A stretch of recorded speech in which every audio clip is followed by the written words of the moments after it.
All right, we're streaming, we're recording. All right, looks good.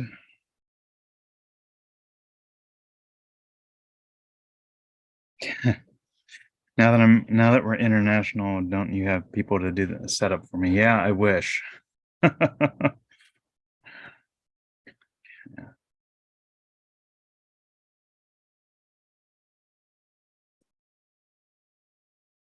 All right, we'll give everybody just a few more minutes. Like I said, people like to show up or start getting onto a 7 o'clock meeting at 7 o'clock. So we usually have people trickling in for the next few minutes.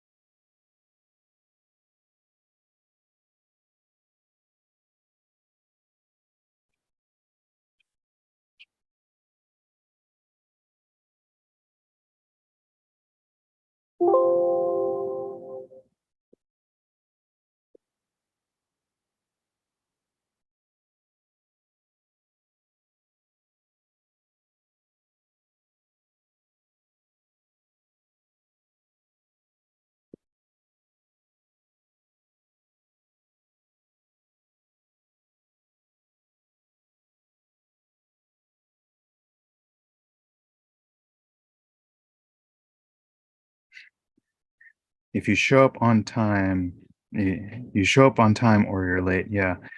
Early or you're late, actually. And can't share my document again.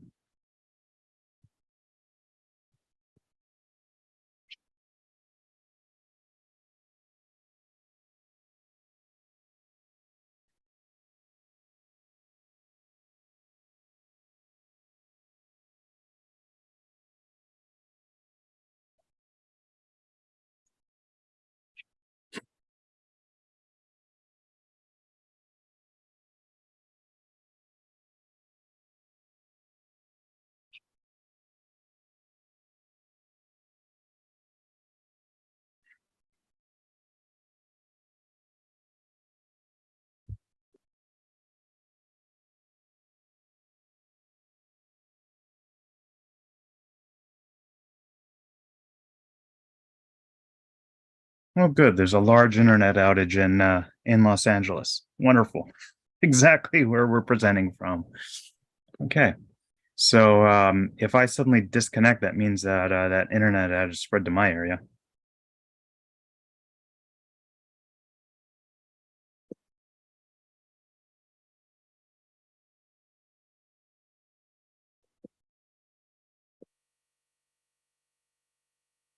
We'll give everybody just one more minute to get in. 79 people.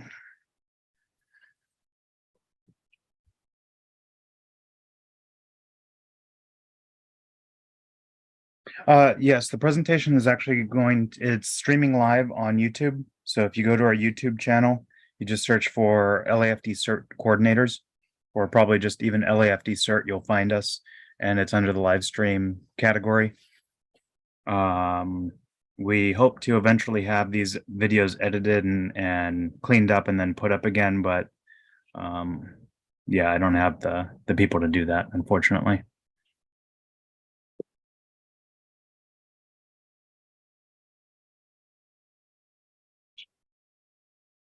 All right, we'll go ahead and get started. Thank you, everybody, for coming tonight. My name is Patrick Botts Forbes. I am the LAFD CERT Central Bureau Coordinator, and I'd like to wish everyone a happy new year. We were off for the last couple months of last year. I really wanted to get this presentation out last year, but decided I didn't want to rush it and put out a subpar product. Additionally, we try and pair these with a drill.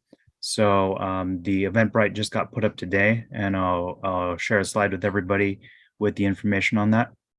The drill is going to do exactly what we're doing in this presentation, so you'll get a chance to exercise that and practice it.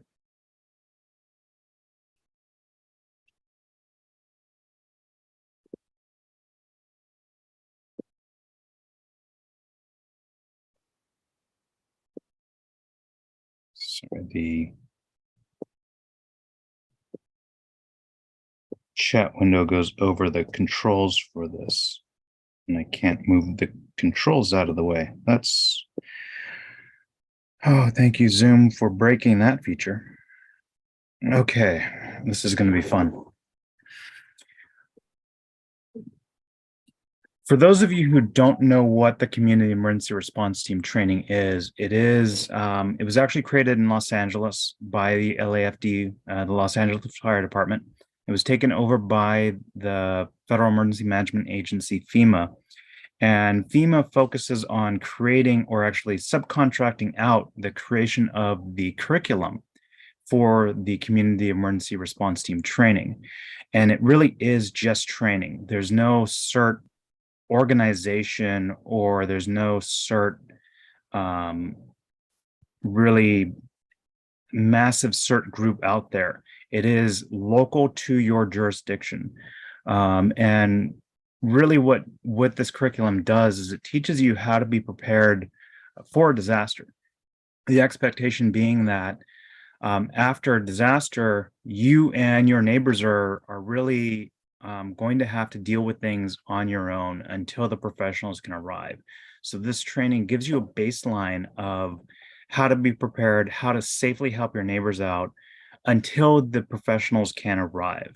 They are coming, but as we've seen from over the last several years of Category 5 hurricanes, blizzards, snowstorms, snow in Texas, the professionals are going to have a lot that they're focusing on, saving life and limb. And if you can help your neighbors out to prevent that injury from becoming life-threatening, you're really going to take a load off the system and help the system catch up with where it needs to be. The CERT programs are managed by government agencies. So each state has a CERT program coordinator, and each government agency that runs a CERT program, such as the fire department, sheriffs, sometimes emergency management departments, will run it at the local level. However, what we see is typically these are teach and release systems or programs. Depending on your jurisdiction and who's running it, there's not enough resources, instructors, employees of that government agency to really get into the weeds and really focus on where and controlling how resources are allocated and how teams are formed. So usually they'll just teach the program, and then at the end of the class say, good luck, you're on your own. Don't call us, we'll call you. And the expectation, unfortunately, is that you're actually going to get a call from your fire department telling you to suit up, put your bag on, and get out there. But the reality is that's never going to happen. So it is a great program in what it does. However, to implement it fully to where it needs to be, it's impractical. And that's unfortunately the reality. And I'm going to ask everybody to please stay muted. I'm going to go ahead and mute everybody. If you have a question, we'll take questions at the end. And please stay muted until that point. What we do find interesting is, however, that more rural programs embrace CERT a little bit more than urban programs do in terms of not teaching it, not supporting it so much, but actually being able to be hands-on and be in the field with you. A lot of the more rural programs where there's not infrastructure, where there's not a large government presence, they see the value of CERT because they need the volunteers. And we actually have CERT volunteers in emergency operations centers helping run them in more rural areas. Urban populations, cities such as Los Angeles City, Los Angeles County, however, we have all the professionals. We have people who work at the emergency operations center. We have an entire department there. We have the fire department that comes in and staffs positions. The sheriff's, police departments come in and staff positions. And there's no need for the volunteers under normal circumstances because they have the professionals who have training, who practice doing this. And so we see in large urban areas, which quite frankly, need the CERT program and maybe even support it more than the rural ones do, they don't know how to deal with these volunteers who are unvetted, unverified. If you've taken the CERT training, but you haven't had a background check, you could be a great asset or you could be a serial killer. And there's no way to know that. And so these larger cities can't take the risk of you being a crazy person and causing problems when you think you're there to help. Crazy being not necessarily that you realize you're crazy or intending to do anything wrong, but maybe overzealous. You want to help, and you want to help so much that you actually cause problems. And the simple reality is that it's up to the local leaders to figure out how to get your team going and how to start it, regardless of where you live, regardless of the support you have from your local program. If there is not a local leader, a local team, these programs simply don't exist. And we see this to varying degrees throughout the United States. And that's where the neighborhood team program came in. And this was created over 10 years ago in the city of Los Angeles by LA City CERT coordinators who are volunteers that want to help and that have been trained and have been vetted by the fire department. And we designed the program to really focus on that latter part, that's not something the city can do. And that's help build, organize, and train these teams, these local teams in each neighborhood, in each community. To that end, we relaunched it at the beginning of COVID. We realized there was a problem when the city shut down and the mayor shut down all volunteer programs and reallocated the staff of the fire department's CERT unit to test for COVID and fight COVID, and really left us in a lurch. So we decided to relaunch this program and focus on building those teams, finding team leaders, but not just saying, okay, good luck, you're on your own, but really hold their hands and help them build their teams and be an ever-present part of that team building process, not just at the beginning, but moving forward as well. As you build your team, we want to be there to help you train more people, help you organize better, help you get past the initial steps and sustain the team beyond, quite frankly, beyond us. Too many times a team will die when somebody moves out of the area, a key member, key team leader. And unfortunately, sometimes it is not just moving out, but unfortunately, the average age of CERT tends to be, I half jokingly say 75. So the reality is that some of our older members have the time to do this, but may not be there in the long run. And so we would hate to see, and we've seen this happen over and over again, we hate to see teams die when that key person is no longer present. So we want to really build these teams to last generationally. And that's what we're trying to do with the neighborhood team program. We put together templates and trainings, step-by-step guides. We're doing these monthly to bring in new concepts and push new ideas, but also reinforce the things that we're talking about in the documentation. And then we do the drills so that you get the muscle memory as we build these out for you, or help you build out your teams and give you the experience of what it may look like when that disaster occurs. In Los Angeles, we're blessed with, while being vulnerable to most disasters, we don't get them as often as the rest of the country does. For those of you who don't live in Los Angeles, we have earthquakes. They're scary. Don't come here. But what really scares me is a hurricane or a tornado. The sky literally opening up, reaching down, and picking up my home and throwing it across the town. Versus an earthquake, which, can be catastrophic, but we're so long overdue for a massive earthquake in Los Angeles that really nobody knows what it's going to look like. Northridge was a localized disaster in the valley in Northridge, but other parts of the city of Los Angeles lost power and had no damage. And then a few hours later, the power came back and we forgot, we cleaned up whatever fell off the shelves and we went back to our lives. The last regional disaster in Los Angeles, ironically, was a flood. And we saw how catastrophic that has been in the rest of the state, as well as some parts of Los Angeles. So we don't know how bad it is, but we train so that when it happens, we're ready and that we have some idea of how bad it's going to be and what to do about it. These templates, these guidelines, they're not, this is how you will do it. It's an idea of how it could be done. And we encourage you to then adapt it, adjust it, make it more to your needs, your team's needs. But it's an idea of how to get started versus, unfortunately, the CERT training just says, here are the basics, and then good luck, figure it out on your own.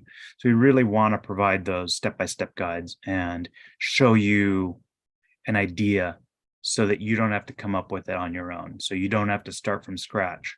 Every team can template off this so that they can work together, they can practice in other areas, and they've seen the same thing over and over again because they go to the different areas that we train in and then just adjust it. But the baseline's there, the standard is there so that you have an idea, okay, I've seen this and this is how it works.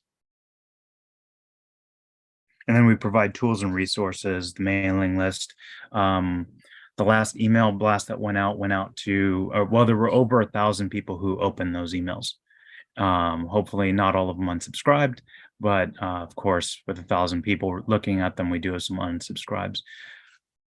We do encourage everybody to, if you have not signed up for the Neighborhood Team Program, join.ntp-la.org. That's our email list. So you'll find out about these trainings. And then visit our website, ntp-la.org. The document package is where we have these templated documents. We designed them to be no more than 4 pages long. So it's not a massive read. You don't have to read through a thesaurus-sized book just to get the core information.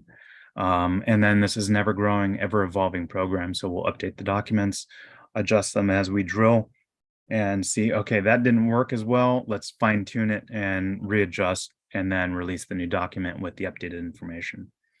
Previous presentations are on our YouTube channel. If you go to YouTube, search for LAFD CERT, you'll find us as LAFD CERT coordinators. The video link here that I provided, I think it's more curated, but it hasn't been updated in a while. So I encourage you to go to YouTube and just find our videos there. The calendar is a Google Calendar, calendar.ntp-la.org. You can subscribe to it, add it to your calendar. So as we put up events, they'll pop up on your calendar without you even having to do anything. But if you want to go to training.ntp-la.org, that's all of our Eventbrites, and you can go ahead and periodically check that out. We try and get them up in the first couple of weeks of the month. However, I just got the drill for this month up a couple of hours ago. And then if you have any questions, you can email me at patrick@disasterprep.org. Speaking of the drill, it is going to be Sunday, January 29th from 9:30 a.m. to 12:30 p.m. We're going to be at the LAFD Fire Station 59 classroom. There is parking there. I don't know how much parking there is, so I do recommend everybody get there early. That's on Olympic Boulevard, and the Eventbrite is down at the bottom. And I'll try and send out a blast and post this in the chat. But if I don't, go to training.ntp-la.org, and you're going to find that Eventbrite there, so you can sign up and get the information. So the core of this is we set up a neighborhood staging area. CERT training teaches this, but they don't tell you what it is, how it's set up, what happens there. You're simply go to your closest staging area. And a lot of times that gets conflated with, well, it could be a fire station, could be a school, could be a lot of different things that are not practical in reality. A fire station is not going to have anyone there after an earthquake because they're going to be out and busy. So the chances of you getting into the fire station are pretty limited. If you go to a school and there's students on campus right after an earthquake, they'll go into lockdown and they will not allow people to come in from the outside. So there's a lot of impractical places to have a staging area. We're working with our teams to find practical staging areas and get them kitted up so that there's enough equipment there and gear so that you can get started right after the earthquake. We'll have a whiteboard there with a map of the area, clipboards, all the forms you need, all the documentation that's in the package, radios, first aid resupply. And this is a templated system so that every staging area kit will have at least the basics there. And these are really the meeting point for your neighborhood. If you want to help out and you're not CERT trained, you're encouraged to join the neighborhood team program. We're not saying you have to be CERT trained yet. We hope to get the training, but it's open for everybody. And then meet there and then form teams, send them out. Each staging area, as we've practiced this, really can service maybe about a half-mile radius. That's about 5 blocks.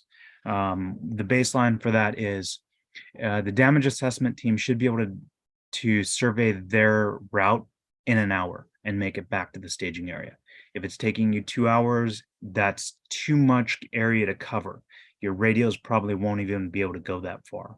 So really 5 blocks is what you're looking at, or about a half-mile away from the staging area. You're going to deploy damage assessment teams. These teams are going to find out how bad things are and let the staging area know what incidents are out there that need to be responded to. The staging area is then going to prioritize where they're going to send the incident response teams. We don't have all the resources in the world. Chances are we're going to be very strapped for resources right at the very beginning, resources being people and supplies and equipment.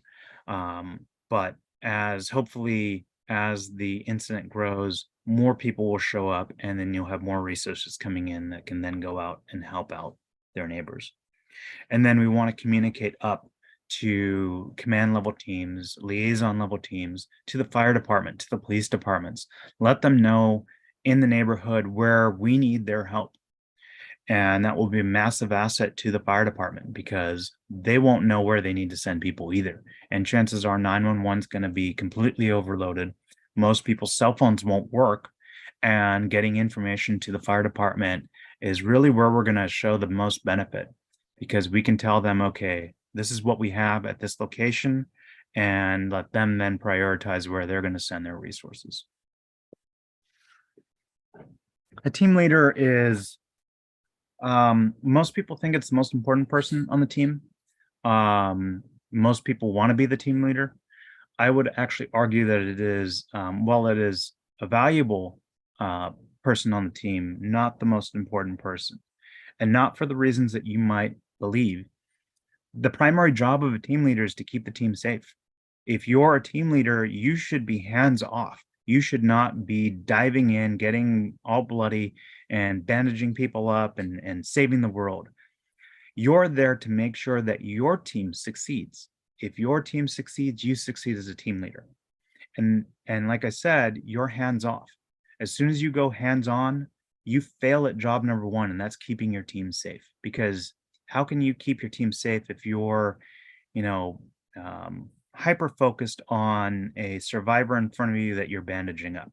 You can't make sure that there's not a truck barreling down on top of the rest of your team. So really the team leader's job is to take a step back, make sure the team can do their job. And that's, be their damage assessment, incident response, running the staging area, and make sure everyone can accomplish that mission safely. And most importantly, make it home safely. And that, in the end of the day, is the most successful team, is the one that makes it home safely. What you can do is delegate tasks, and you're really going to provide direction and make sure the team stays on mission.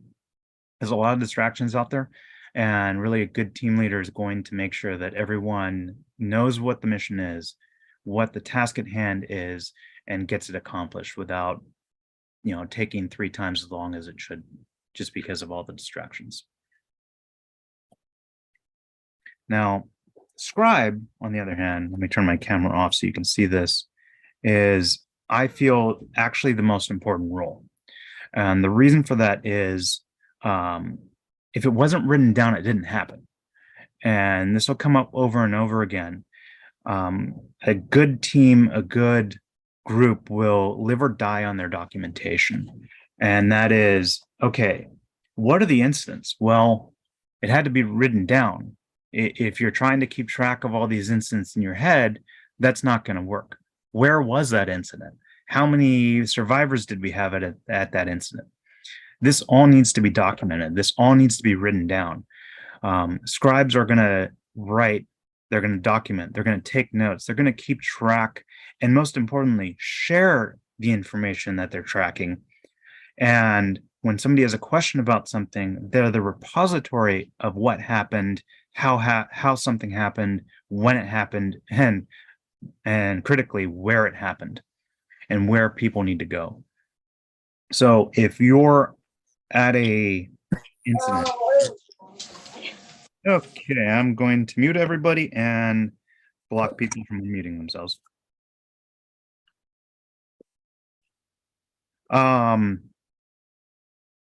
If you're on an incident and you're assigned the role of scribe, don't think that's a negative role. Don't think, oh, I'm just here to write things down. You're there hopefully because you're good at writing things down. And without that information, your team is not going to be able to succeed. Think of it this way also. I like to think of the scribe as a deputy to the team leader. The deputy does everything, or can do everything, that the team leader can do. And by knowing and having this information, knowing what happened, where it happened, how it happened, you're able to actually be more successful as a team leader than the team leader who wants to be the team leader, if that makes sense. A communicator is someone who, well, quite frankly, communicates. They are just as vital as the team leader. Quite frankly, just as much as the scribe, but they're more of a force multiplier than anything else. You can have a radio operator who can talk to the staging area, and that's going to be a massive asset. But if your radios don't work, you're going to have to send a runner. And so if you're sending a runner back and forth to staging, your area of operation is going to be very limited. You're not going to be able to go more than a couple blocks and realistically be able to send a runner that distance. So having someone who's competent on radios is critical to really that team being able to operate. But that person should be working with their scribe so that they know what to communicate.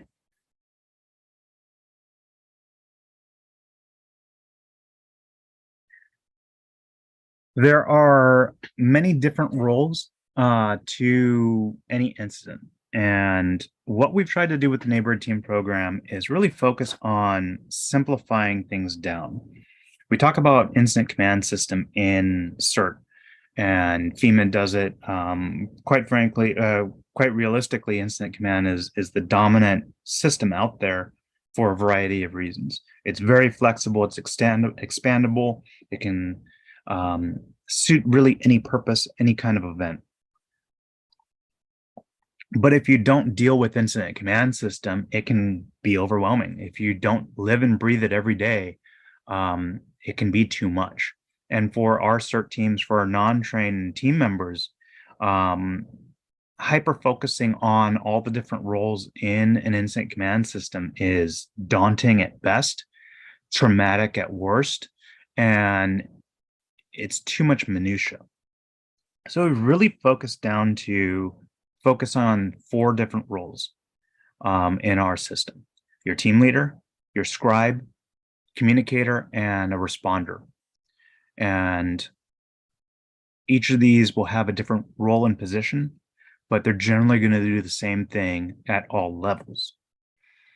At the staging area, your team leader is the staging manager. On a team, they're going to be the team leader, damage assessment team, incident response team leader.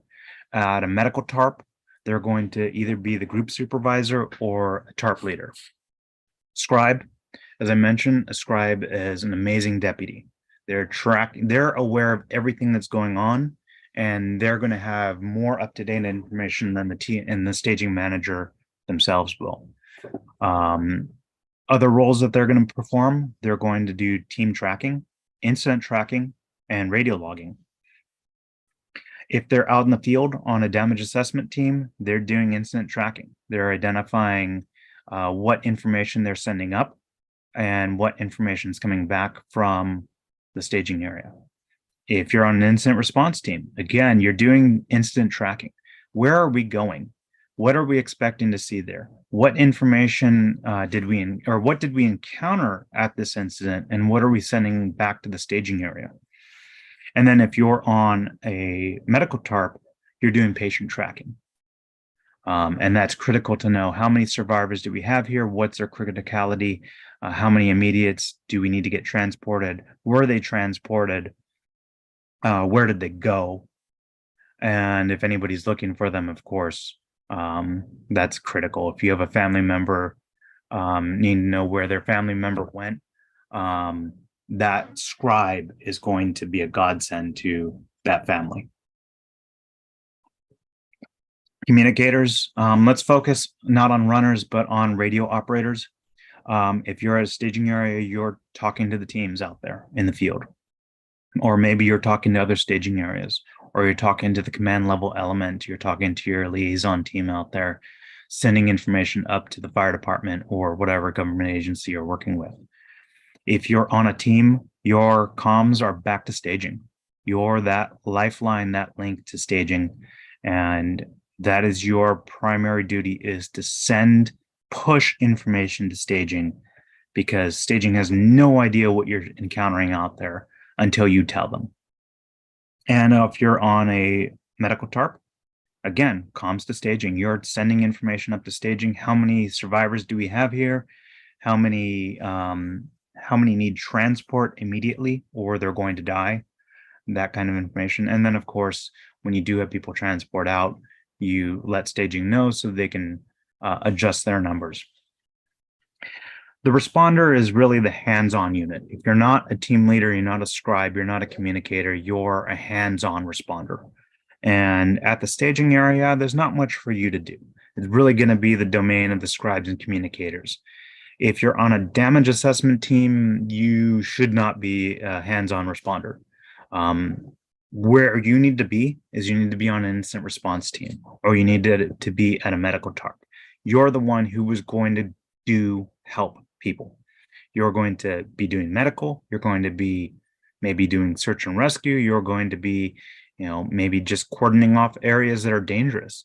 But you're the ones who will get dirty. You're the ones who will have fun doing this. And so if you want to really get into it and do things, be that hands-on responder. Don't be the team leader.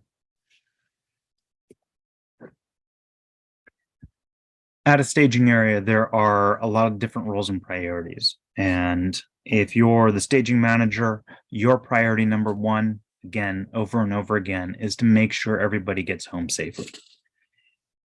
If you have someone get injured or worse,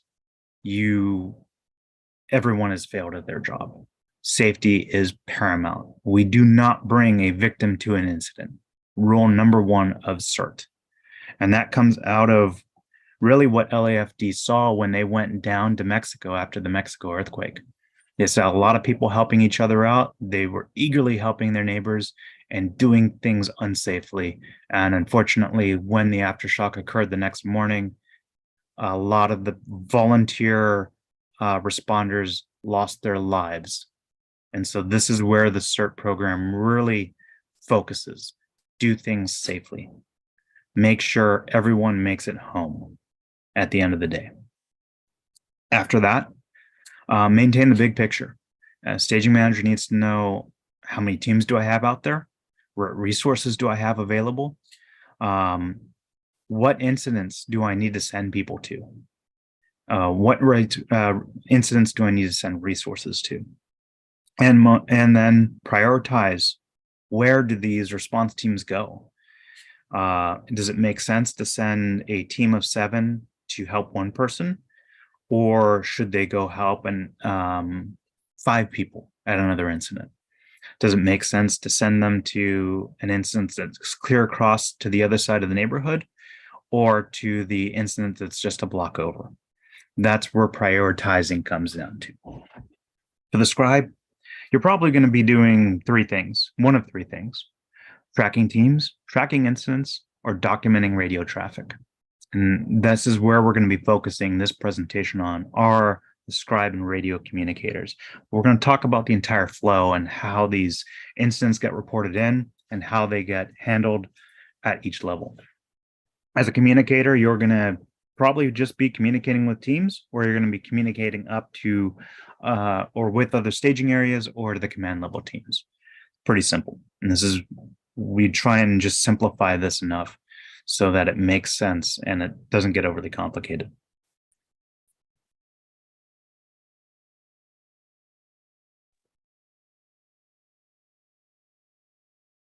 As a staging manager, your primary duty is to create a culture of safety. And this is seen over and over again in different businesses, different enterprises, different jobs. If you as the leader don't embrace safety, your employees, your staff, your followers, your victims won't either. And unfortunately, when we have, they were just talking on the news about the movie shooting Rust, where there was not this culture of safety, and there were firearms on the movie production set, and the people who were supposed to make sure that these firearms were handled safely and there was no live ammunition in them failed at their jobs. They were having fun, they were going out shooting, and they were not where they needed to be. And unfortunately, someone lost her life because of that. So what you do at the top trickles down. If you tell everybody, you remind everybody, be safe, don't take chances, communicate up if you have any questions, get that conversation going. Let's make this a group decision so that everyone makes it home safe. Everyone will hopefully make it home safe. There's no guarantees in life, unfortunately. But if you're playing fast and loose with the rules and you're saying, just get it done, I don't care what it takes, take chances, just get it done, the chances of someone getting injured or worse, they're astronomical. And it doesn't have to be that way. There's no reason for it to be that way. We can't help people if we're injured ourselves. You define the mission, you define the roles, you delegate where you need to, and delegate or don't delegate where you don't feel comfortable not delegating. You control the big picture, and it is your job to make sure everyone makes it home safely. I will harp on this over and over again, because that is what a team leader does. Make sure everyone makes it home safely. From the big picture, you're standing there at the map board. You know the neighborhood. You see where teams are going to be. You see where they are, where they should be, where they were. You know where the incidents are and where people need help. And you decide, okay, we have resources here that just became available. Where do they need to go next? And that map board is going to be your helm. You're going to stand there and look at it and go, okay, I could send them clear across town to help one person, or I can have them help multiple people along the way. What is the greatest good for the greatest number of people in the shortest amount of time? And that's where your team comes in. They're helping you gather information, put it on the board so that you can see what you need to do to make that decision, that criticality. Where do I need to send people Where do I need to send resources? And also know your teams. If you send a team to an incident that they don't have the skills, the training, the equipment to handle, you set them up for failure. So maybe we can't deal with this incident because we don't have the tools. Maybe it is beyond our ability. Maybe we can get the fire department to take care of that. Or unfortunately, maybe there's just nothing we can do about it. But if we send a resource over there and they can't accomplish the mission we've asked them to do, at least not safely, then you risk the team, but you risk the people who you could have had them save if you sent them there instead where they could have done good. What you want to do as staging manager is delegate as quickly as possible the duties that you don't need to do. Sign in and out of volunteers. Well, when you're first person there, you're going to sign in yourself. You're going to sign in the next few people. You're going to get a team out, maybe 2 teams out. If you don't have 50 people showing up all at once, you can do this yourself. But as you have people coming in who can take over this job, hand it off to somebody else. Give it to a scribe whose job now is to start doing team management. They're going to track the volunteers, find out their skills, find out their abilities, put them on teams. Excuse me. Start having them form, what's the next team that needs to be set up? We need a damage assessment team. Oh, we need an incident response team. Okay, get that team signed up. And put someone who's capable of being a leader, put a good scribe on there, put a good radio operator, and then fill out the rest of the roles. Radio communication. As staging manager, you want to get rid of the radio as quickly as possible. That is a hard lesson to learn because the person with the clipboard and the person with the radio, they're the people in charge, right? That should not be the case because the radio is distracting. If you're talking on the radio, you're focused on the radio. You're focused on who you're talking to on the radio. If you have a clipboard in your hand, you're focused on the clipboard. You're not able to see the big picture. You're not able to have that 360-degree view of everything that's going on around you. Those are things that you need to delegate. Get rid of. Excuse me.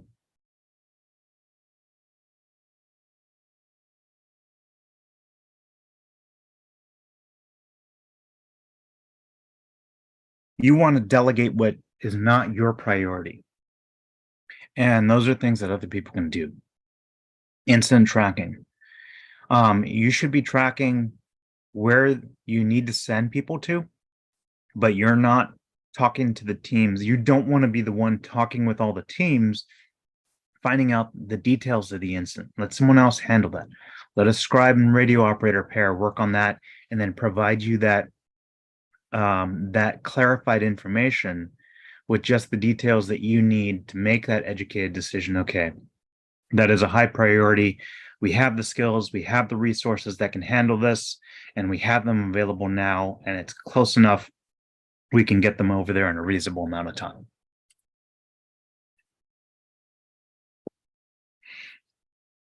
Scribes. There's a lot of roles for scribes here. Again, most important person. Your job, you're writing things down, you're documenting. There's a bunch of forms to help you out with. In our document package, we've really curated the forms and we've used different forms from different environments, but these are all standard forms. We haven't recreated the wheel here. These are either older CERT forms that are better than the newer ones or the newer CERT forms. And then we've modified a couple of them just where we felt we needed more information. So team tracking is probably the first thing you're going to want to delegate to a scribe. You want to sign them in and out, and they're going to use Form 2 personal resources. We've modified this a little bit, and we'll show you the slide with the form, but you want to sign in volunteers and you want to sign them out. Before they leave, they need to sign out because what happened to Bob? Well, I don't know. He was with you, wasn't he? Well, no, I haven't seen him in hours. Is Bob alive? Did Bob go home? Did Bob fall in a ditch somewhere? we need to find Bob because we need to make sure he made it home safely. Well, someone didn't sign him out, or Bob's like, I'm done. I'm just going to go home from here. I'm close to my home. I'm not going to tell anybody. That's not great. We've had this happen at drills where someone's like, this is more than I signed up for. I'm out. And they didn't tell anybody, or they tried to.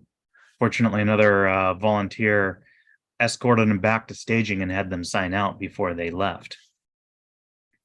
Additionally, you want to really rank and identify skills. And the reason we say that this form is something that the scribe should be filling out. Reading other people's handwriting is horrible. Trust me. It's not something you want to do, especially when adrenaline is going and they're scribbling on here and you can't make any details out. You fill this out because you're the one who has to read it. And the volunteer you hand this to doesn't know how to fill out this form. That's what we get over and over again. It's pretty simple. It says what it needs, but when you hand it to someone and they don't know what this is, they're going to fill it out incorrectly. So you're going to rank their skill from 1 to 5, or print no if they don't have that skill. This column we added, CERT trained. Not everyone is going to be CERT trained. And they tell you this in the CERT class. You as a CERT trained person can lead non-CERT trained people because you're going to make sure they make it home safely. But they have a lot of things they can offer because they want to help and maybe they have skills. So CERT trained, yes or no? First thing, hey, are you CERT trained? Yes, cool. What's your name? Write it down. Cell phone number, in case we need to find you, when cell coverage restores. Check-in time. What time is it right now? And here, when they leave, what time did they check out?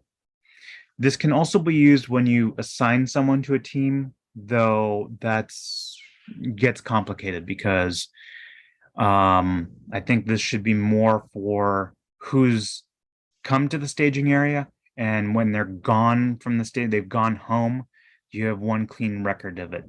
We have other forms that can do the tracking of the teams. But this is going to be up to the scribe that's handling this. Everyone's going to do things a little bit differently. Rank the skills. Okay, how are you at radio communications? 1 to 5. 5 being you're an expert, you teach this. 1 being what's a radio? Or maybe 0 is what's a radio. Medical. We've added at the bottom a cheat sheet here. Medical, if you're an EMT or greater, 5. If you're an emergency medical responder, 4. You have a current first aid CPR AED certificate, 3. You have an expired first aid certificate, 2. You're only CERT trained, 1. You have no training whatsoever, no or 0. Very simple, but it allows you at a glance to find out, okay, oh, this person's an EMT. They're a 5. They're probably we want to assign them to a medical team. Maybe not damage assessment team. Consider holding this person back. How good are you at writing? How good are you at scribing? Again, you're going to want these people, the 3, 4s, and 5s here. There's going to be a lot of jobs for them. Search and rescue. It's iffy depending on your locality and how much search and rescue you expect to do. And then leadership. How much experience do you have leading a team? And if you have someone who's saying they're 5s across the board, and we get these people, ask them, talk to them a little bit more, dive in a little bit, because chances are no one is a 5 across the board. If they say they're a 5 across the board, be suspicious. No one is perfect. My scribing is going to be a 0. I can't read my own handwriting. And I probably wouldn't rank myself.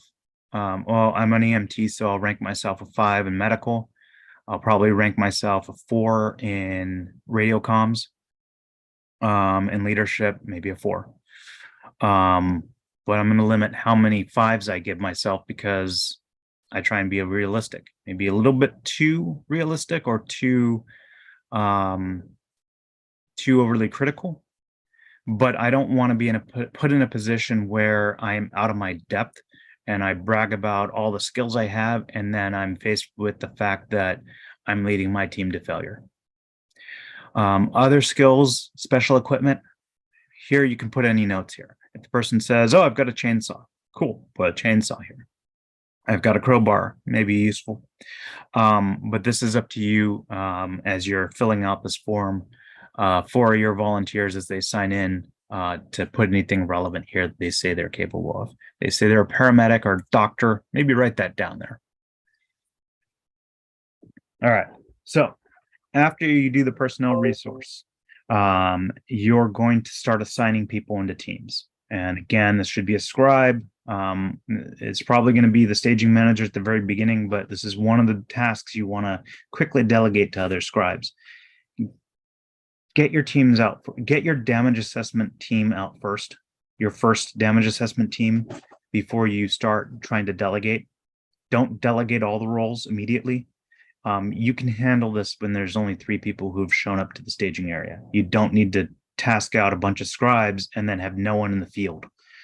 But when you have 5 or 6 people at the staging area, a couple people in the field or a couple teams in the field already, you should have delegated these already to other people. This is not something that you need to deal with a couple hours into the incident, or it shouldn't be if you're the staging manager. Scribe, who's dealing with team tracking. You're assigning volunteers to damage assessment teams, and you're going to be working with whoever's doing the personnel sign-in. Or maybe you're one and the same. You've got their skills. Now you know you're going to start assigning people to teams, and you're going to be talking to the staging manager and saying, okay, this is who we have here. This is how I feel like we should put them onto teams, get the sign up of the staging manager, make sure they're involved in this step. When teams come back from damage assessment or you have enough people there at the staging area, start assigning volunteers to incident response teams. This is the assignment tracking log, and we added an extra line here. So you'll see that there's 6 places for volunteers, but higher up, there's a team leader. So you want to put the team leader here and then up to 6 others in the team. The team should be no more than 7 in size. Just because if you have 15 people on a team, what are they doing? You could have 2 teams out instead of one massive team. So this is to guide you. People get this wrong. They always put the team leader as number 1, and maybe we'll renumber these so it's 2, 3, 4, 5, 7, and then put 1 here at team leader. That might make things a little bit easier. As I said, we're constantly adjusting and learning from our lessons. So is this a damage? What type of team is this? Is damage assessment team or incident response team? What's the location? What area they're searching? Incident response team, they're going to get assigned missions. They're going to go all over the place. Damage assessment, they're going to go to one specific route. And then the team names are, so you don't have to think about it. We're just going to go with the NATO alphabet: Alpha, Bravo, Charlie, Delta, Echo, Foxtrot, Golf, Hotel. The first 4 teams are always going to be damage assessment teams: Alpha, Bravo, Charlie, Delta. Even if you don't have 4 routes and you only have 3, Delta or Charlie and Delta are going to be reserved for damage assessment. So it's standardized across the board. If they're Alpha team, they're going to be following Alpha route. So Alpha team, Alpha location. Simple enough. Then you're going to put your team leader here and their contact information. Cell phones may or may not work, but unless it's an earthquake, there's massive disruption to the infrastructure, cell phones will probably work. So put the contact information here, because if you lose contact with the team on the radio, how are you going to get a hold of the team? Oh, they have a cell phone that may work. What time are they leaving? And then what time do they get back? What's the objective of the team? Their damage assessment. This is probably less useful, the objectives and results, than more of you want to track who's on the team and what role are they serving. Radio logging. This is pretty straightforward. If you have enough scribes that you can put a scribe with a radio operator, it's a great asset to the radio operator. Some radio operators are great at taking their own notes. Others, having that scribe there with them is going to be a massive assistance. It's not the first role I would fill, but I think it's very helpful because 2 ears are better than one. 2 people listening to the radio, sometimes second person is going to catch something the first person missed. And then that scribe can share information to the person doing the incident tracking, share it with the staging manager. They don't have to be tied up with the radio. They're able to get up and move around and then come back and support the radio operator. Communication log, pretty simple. What time did it come in? Who's it from? Who's it to? What's the message? Pretty straightforward. And for lack of having this form, a blank sheet of paper, a notebook, it doesn't need to be this form, but it's pretty straightforward. You don't need to have it word for word what the message is, the gist of the message with the relevant information. And that's really who, where, what, the salient points of the information. What team was calling in? Oh, it's Alpha team. Okay. Or it's Delta team. Okay. Where are they? Sometimes your last known location is all we have to go on when we've lost contact with you. And more importantly, you may not know the area. So getting an address, as useful as that is, sometimes the closest cross streets are going to be far more critical to finding them quickly on a map than the address number. So I would get both. We're at 4222 Main Street. Okay. What's your closest cross street? Oh, it's Los Angeles Street and Main Street. Great. Now I have a basis. I can find Los Angeles and Main. Okay. The map I have doesn't happen to have addresses on it. So knowing where on Main Street that person is going to be a little difficult. Get the actual address and the closest cross streets. What do they have? What kind of incident are they reporting? How many survivors do they have? Age, sex, chief complaint, no names. But what are we looking for? We're looking for a 13-year-old male with a obviously broken femur. Okay, I show up, I'm looking, I find an 80-year-old female with a bruise on her head. Not the person I was looking for or expecting. What's the stability of the situation or the injuries? Sometimes you're going to have people who are going to die if they don't get immediate medical attention. Your team has triaged them, they've stabilized them the best they can, but this person needs to go to the hospital now. That incident response team can get out there and hopefully keep them alive long enough to get the paramedics there to transport them, or an ambulance, or get them in the back of a vehicle, figure out how they're going to get this person to definitive care. Or maybe the situation is completely stable. This person twisted their ankle and they can't walk. Well, they're not going to die, but they need help. Unfortunately, they're going to wait for a while. But you don't want to send a team to deal with the person with the sprained ankle when you have someone who's bleeding out a few blocks away. And if you deal with the sprained ankle, you get them to their home. By the time you get to the person who's bleeding out, they're dead. Not a good use of resources. What are the risks? Are there dangers? There's fallen power lines. They don't appear to be active, but we don't know that they're not. We can smell gas in the area. We tried shutting off the gas, but we still smell it. There's a barking dog that would really like to have a conversation with us, and we don't know if he's friendly or not.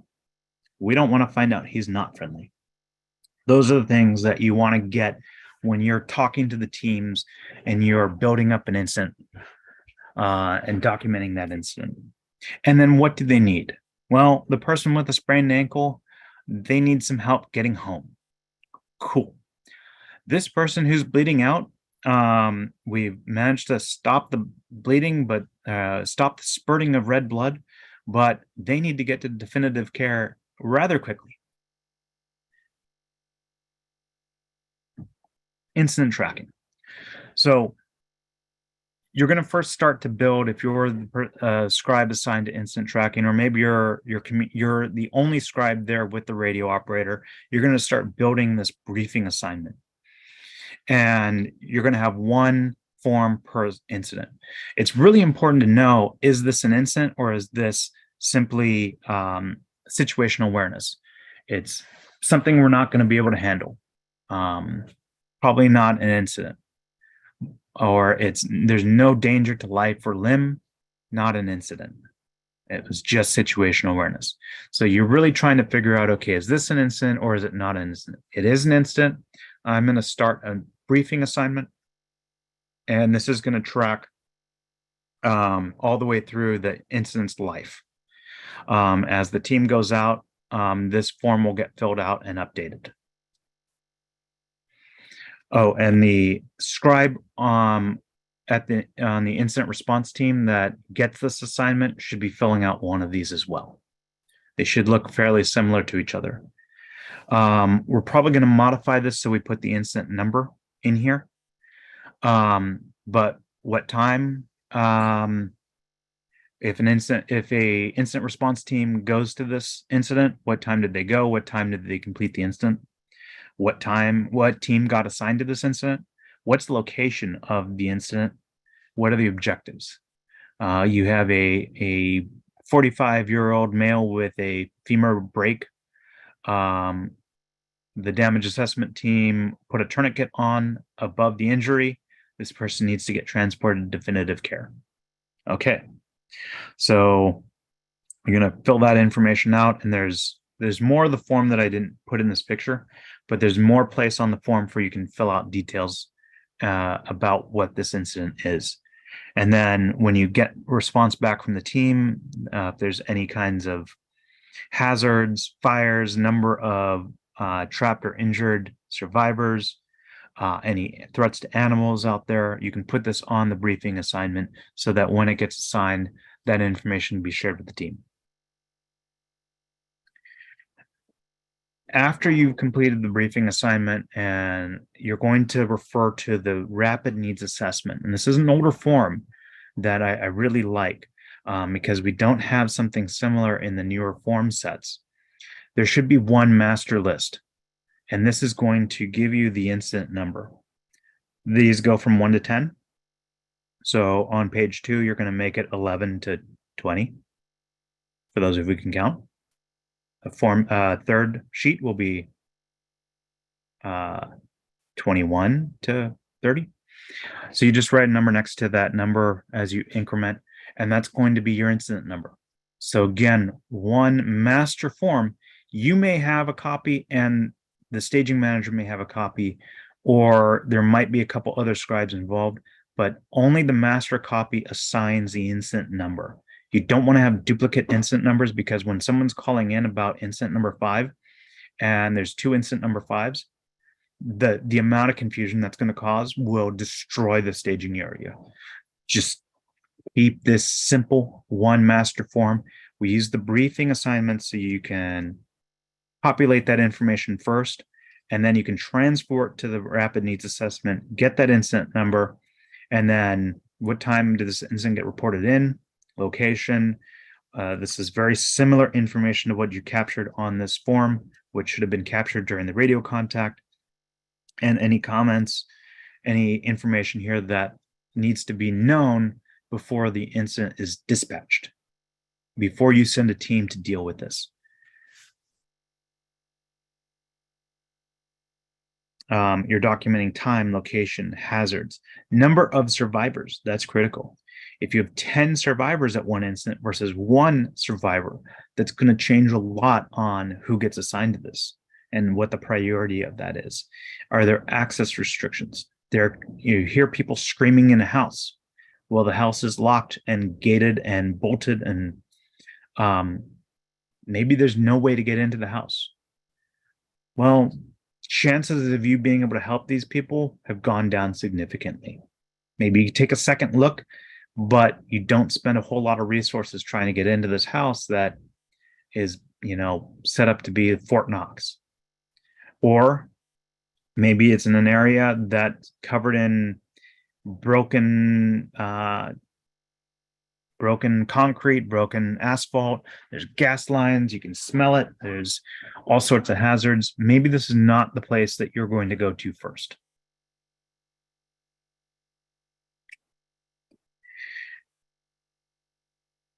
And then, so you're going to do the briefing assignment. You're going to fill out the rapid needs assignment. You're going to get that incident number. You're going to put it on the briefing assignment. And then you're going to let staging know what you have and put this on the whiteboard, on the map board. Put the location on the map, identify it with an incident number so staging manager can look at the map and go, okay, Echo team is completing incident number 7. Looks like they're actually pretty close to incident number 4. What is incident number 4? Incident number 4 is something that they can't handle. Okay, what's the next closest incident? Or what's the next most critical incident? And that's just quick reference so that you're going to go then back to that rapid needs assessment and reference the incident numbers. So you really want the rapid needs assessment form to be pretty close to that map board and something that the staging manager is going to be dealing with, even if there's another scribe assigned to maintaining it. Incident flow is going to go something like this. Radio operator begins taking information from a team in the field. They're going to get the who, what team is it calling in? Where are they? 445 Main Street, closest intersection is Main and Los Angeles. What do they have? They have a 45-year-old male, trip and fall with a head strike. The survivor has lost consciousness and is bleeding out. We've stopped the bleeding as best we can. However, the survivor has not regained consciousness. Okay. Sounds like an incident to me. Determine, is this an incident or just situational awareness? Can we do something about this? Do we have the resources and the training to do something about this? Will this person die if we don't do something about this? It's an incident. We found a dead body. Well, can we do anything about the dead body? The answer is no. If you find a dead body, it's not an incident. Be aware of it. Mark it on the whiteboard that there's a dead body here. However, don't give it an incident number because there's nothing you can do about it. We have a fully engulfed home at this address. Okay.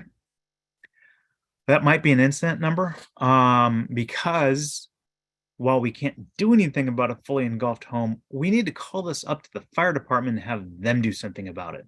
So we want to track this incident. This is something pretty critical. The dead body, I would not make it an incident and not give it an incident number at the very least. How many survivors? What's the urgency? What's the stability of this person? They've tourniqueted the person. They've stopped bleeding. They've not regained consciousness. What resources are needed? Well, this person needs to go to definitive care.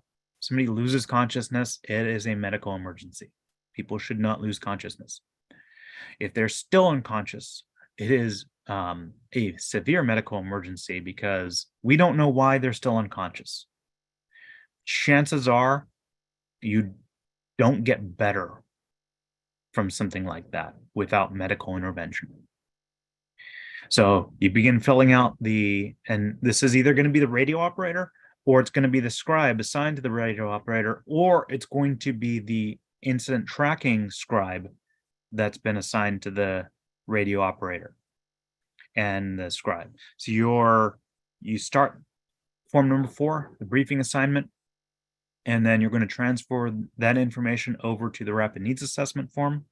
You're going to get that incident number and put it on the briefing. And then you're going to walk this over to the staging manager and say, this is what we have at 445 Main Street. We have incident number 5, trip and fall with a head strike. Survivor has lost consciousness. The team has stopped the bleeding. However, the survivor has not regained consciousness. Put it on the board, and then hopefully we can get a team out there. You're going to, as staging manager, your job is to prioritize response. Your guiding principles here: do the greatest good for the greatest number of people in the shortest amount of time. If you have any questions about how do I prioritize this, always go back to that mantra. So the use of form should look something like this. Form 6, your communications log. That's where things start. That's where you document stuff first. Then you transfer it over, and if your radio operator with a scribe, they can start filling out the briefing assignment, and you can, as the radio operator, you can fill out the comms log. If you're a radio operator with 2 scribes, one scribe is going to be filling out the communications log. Your second scribe is going to be filling out the briefing assignment. Be flexible. Do what you have. The more people you have to help, the better. But don't get hung up on, I need to fill these roles. I need 2 scribes with me as the radio operator. No, if you have more priority assignments for the scribes, but if you have enough resources, cool. You can have multiple scribes with you. After briefing assignment 6 is filled out, that information gets transferred over to form number 1, the rapid needs assessment, and then it gets put on the whiteboard, on the map board. In an ideal situation, this is something like what the staging area would look like. You would have a table, maybe. You have a radio communicator, a scribe on either side of them. When we do the drill, this is how we're going to set people up. We're going to set a radio communicator, one scribe. The one scribe is the radio scribe. They're documenting the form 6. And the second scribe is starting the form 4, the briefing assignment. Your map board and your staging manager are far enough away that they don't have to listen to that radio communication. They don't need to be, 3 blocks away, but not standing on top of the other team. That staging manager is there, making sure they have a big picture. They know where their teams are. Radio scribe can say, hey, Alpha team just called in. They're at the corner of Walk and Don't Walk. Updated. Okay, we now know where Alpha team is. Delta team just called in. Echo team just called in. Cool. Update the map board. Let the map board show where the team's last radioed in from. And the team should be calling in every time they make a turn and every 15 minutes if they're walking in a straight line. If you are a staging manager and you have a scribe with you, they can also be your deputy. If you need to go to the restroom, you're going to be back. That deputy can take over for you until you come back. And then farther away, intercepting anybody who comes into the staging area should be that team tracking scribe. Signing volunteers in. If you have an assignment, team assignment scribe with them, or they're doing team assignment, they can do this as well. Start to form the teams away from everybody else. Don't crowd the staging area. We do this, we see this constantly at drills, is that it's just everybody's in the staging area under a pop-up tent or around the board. Everybody wants to see what's going on. It is not a good way to do things. Spread things out, give everybody some space, and that everything's going to flow a little bit better and be less claustrophobic. Incident prioritization. As I said, the greatest good for the greatest number of people in the shortest amount of time. This is the mantra of CERT. In addition to everyone, we don't bring a victim to an incident. What is the greatest good? Well, can we save someone's life? Can we help save someone's life? Can we help save someone's limb? Can we prevent someone from needing to go to the hospital? Can we prevent property loss or damage, or further property loss or damage? Small fire, we put it out, cool. Big fire, a little bit out of our wheelhouse. But big fire, let the neighbors know. Maybe they need to evacuate because that big fire is going to start moving and it's going to go to other people's properties. Do we have the correct resources, incident response teams, for example, to resolve the incident? And that comes down to the amount of training and equipment and supplies the team has. If the team has no medical people, no medical experience, do you want to send them to a medical incident? They're going to get there and go, I don't know, guy's spurting blood. What am I supposed to do about it? I'm an accountant. We go, oh, we have an EMT on this team. They need to go to where the guy's spurting blood so they can stop the bleeding and hopefully save this guy's life or get them to where they can be saved. Do they have the correct equipment? We have a small fire. Does the team have a fire extinguisher? Or is there a fire extinguisher nearby? No? Maybe not the best use of this team. I mean, maybe they can figure something out. But find out what they have. Make sure that they can actually handle the incident. Oh, this team depleted all their medical supplies. Do we send them to another medical or do we recall them back to restock their medical supplies before we send them to another medical?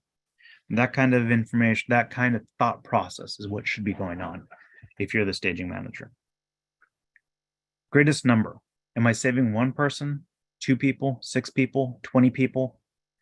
If I save one person and 20 people die because I went to the wrong incident, was that the best use of my resources to help the greatest number of people?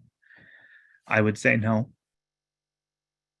In the shortest amount of time. Am I sending my incident response team across the entire neighborhood to the next incident to help one person versus sending them a block away to help 3 people? That's really what you're doing at the board, is figuring out where are my resources and where are they going next? Where do they need the most? What needs the most amount of help? And can I get resources over them in an efficient manner? If your team is so exhausted from going across the entire field that they need to recall because they can't go back out, you burn them out. But if you can line up a few incidents, and you don't want to plan it ahead, don't go, okay, Echo team is going to go to incident number 7, incident number 9, and incident number 3 in that order. Where are they going next? And when they're starting to complete their incident, okay, they're wrapping up. Where are they going next? Only plan one step ahead, but keep in mind the big picture and where you need to get them to without burning them out. And how many other teams do I have? Maybe I have 2 incident response teams. I can have the other one take the north quadrant or the northeast quadrant or whatever. I can't give you a golden map on this. This is stuff you have to think about. Okay, so clicking on the arrow while someone's chatting brings up the chat window. Okay, so considerations for incident prioritization. What are the closest incidents to the next available team? You should know when the team is starting to wrap up. They should give you a hint on that. That's what that radio communication should be doing. We're wrapping up here. We should be done in the next 5 minutes. Start planning where they're going to go next. What is the next?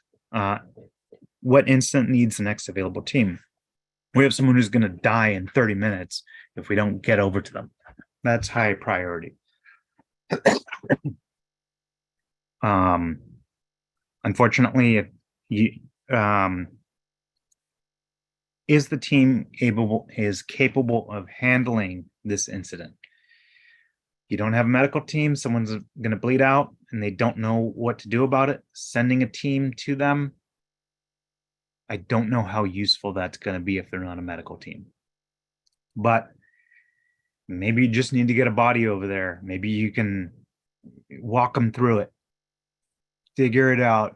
But this is going to be considerations that you have to think about. Okay, what do we have? What resources are available? What skills do they have? Can we do something about it to save this person's life? Can a team help more than one person at once or fewer people? Just the numbers. Try not to send a team to help one person when you have 15 people that need help at another incident. Also, try not to get a team stuck somewhere. If you have one team that's helping one person who's got a sprained ankle They can't do anything until they help this person. If they need to walk 3 blocks with this person, helping them get home, they're going to be wrapped up for a very long time. So prioritize what they can do quickly as well. The small incident, we have a small incident over here on the way to another incident. Maybe they can take care of that incident and then get going to the next one quickly. I mentioned this. If it wasn't written down, it didn't happen. Your documentation, your ability to track information, your ability to track your teams, this is all jobs the scribes do. They are the most critical. When you're training, you're practicing, have everyone try and get used to scribing, documenting, get used to using the forms. A versatile team member can fill in anywhere.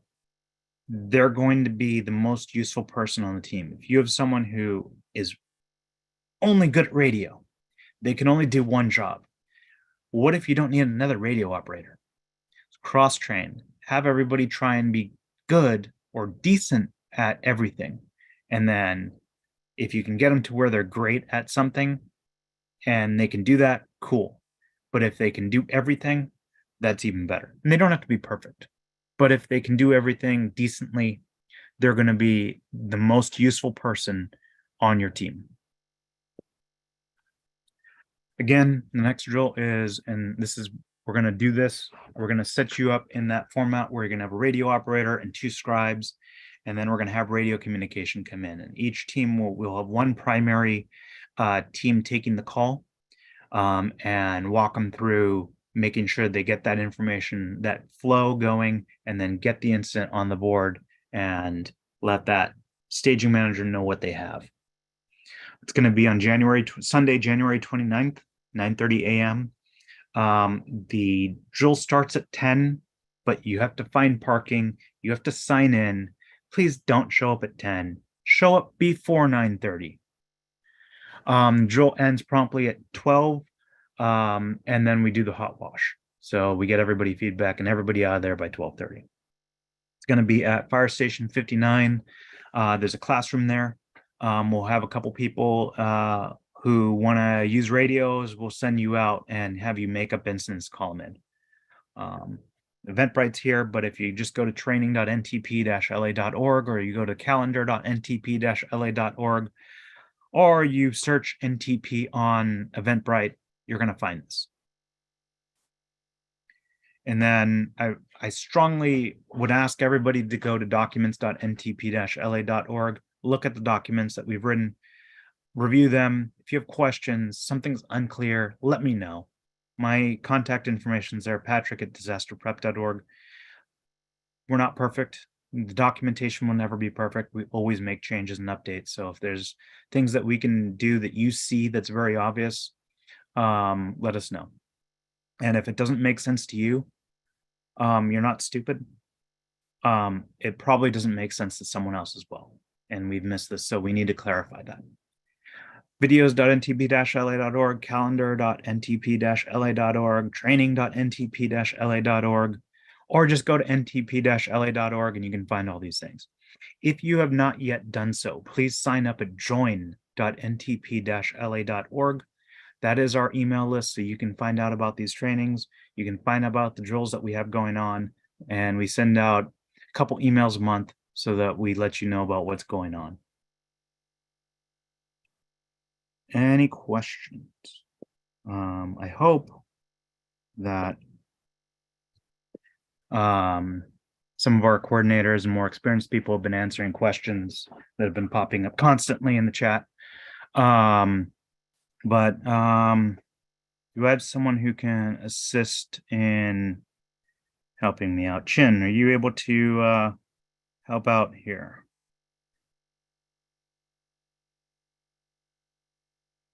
You're pointing to something and saying something. Oh, thanks. I blocked unmutes because people were unmuting.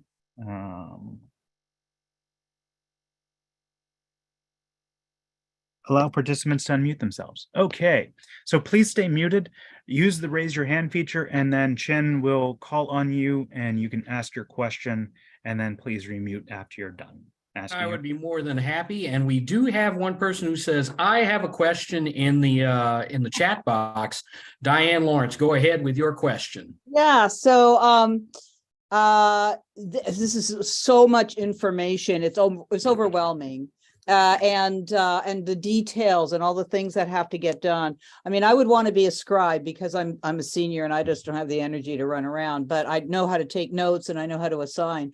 But the scribe stuff seems just overwhelming. So I don't know how you guys want to deal with that. I came to the last thing. It was helpful. I'm going to come to the next one. It's helpful. But I'm wondering if you could just have one workshop just for the scribes, the people who want to be assigned scribes, to go through all the paperwork, and as opposed to just be in the middle of stuff and people running around and shouting at you.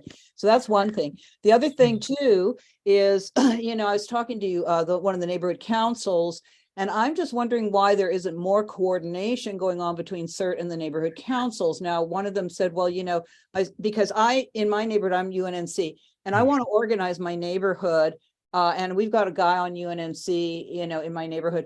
But I'm wondering why we're not reaching out to the neighborhood councils and asking these people who represent their communities to help create an emergency response, because, I can go to some event, in the valley or down the street, but that's not going to help me in my neighborhood, so what are you doing to generate interest in neighborhoods to organize themselves, because that's what this is all about, so I'm just wondering.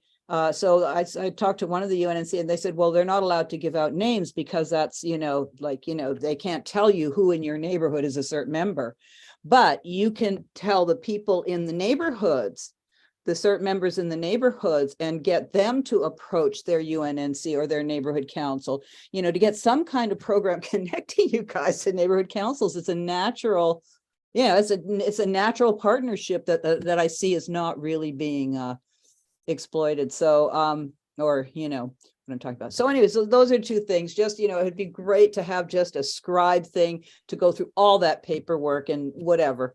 And also it'd be great to have something that, even if you have spokespeople from CERT going to neighborhood councils and asking people who would like to sign up to organize their neighborhood, something like that.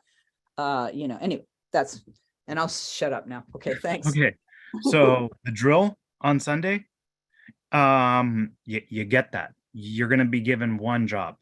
You're going to be either the comms logger, you're going to be the radio operator, you're going to be the assignment tracker. You're going to have one form that you're using, so you can be proficient at that, or you can, after you get a few minutes of practice, maybe switch over to the next one. We'll be flexible on that, but that is the point of this drill, and this is going to be part of our regular routine of damage assessment, incident response, and staging area operations drills. So yes, it's a lot of information, but we had to cover it. In terms of the communicating with the neighborhood councils, we are. Every neighborhood team program that we've launched has been with the assistance of their neighborhood council.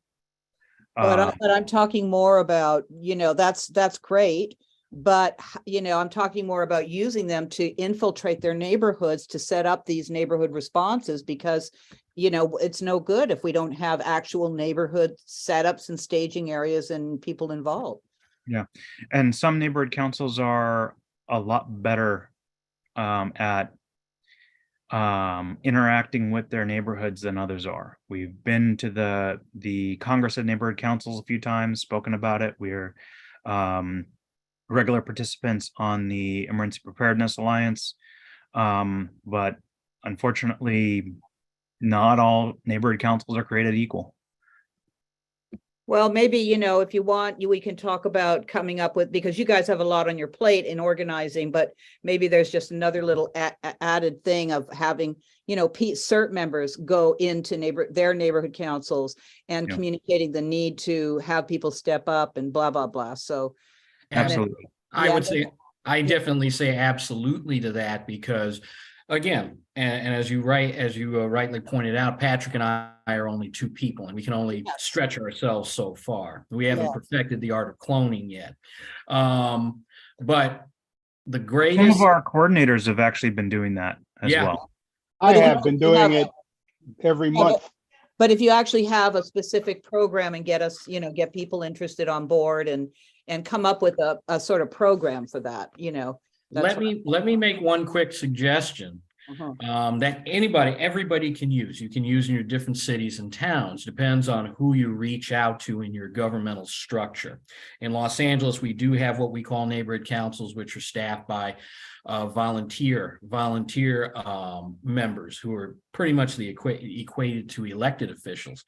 But I will say that if we can have members who approach those bodies and become a regular liaison, like Diane, like yourself. It's Yeah. like you can approach UNNC and say, hey, as a stakeholder in my community, I would like to see this become a priority.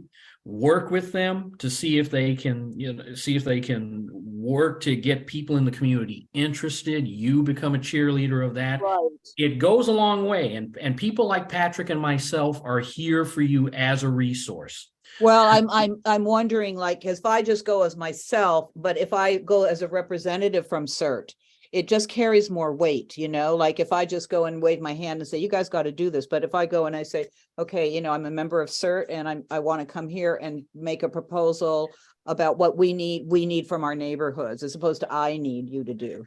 Absolutely, you can do that. Put on your green vest and your basic work uniform, and you can be that neighborhood You can be that neighborhood face of the CERT program. That's definite. And I say that to everybody here, no matter where you are in this country tonight. If you are a CERT member and you are active in your community, first, let everybody know that you're a CERT member, because you're a special person in that group. You have special skills and everything like that. And when you come in looking professional like that, and you can work with your various governments and whomever you deal with to make the program grow. So Yeah, and if there's any way that you guys can actually create an arm of CERT members who are volunteering, and they come back and report on what happens, so it just doesn't, information just doesn't, that's what I'm saying. So just to think about that, and then one other really quick question. At the last session, we had a scribe, we had two scribes and a radio reporter, but the radio reporter was taking scribe notes while she was taking the reports, rather than giving the information to the scribes on either side of her. And that kind of seemed to drag the process down a bit. It's a learning process, and we'll continue to massage it as we do more exercises. Patrick, you were going to say. Yeah, some radio operators are perfectly fine taking their own notes. We don't want to discourage them.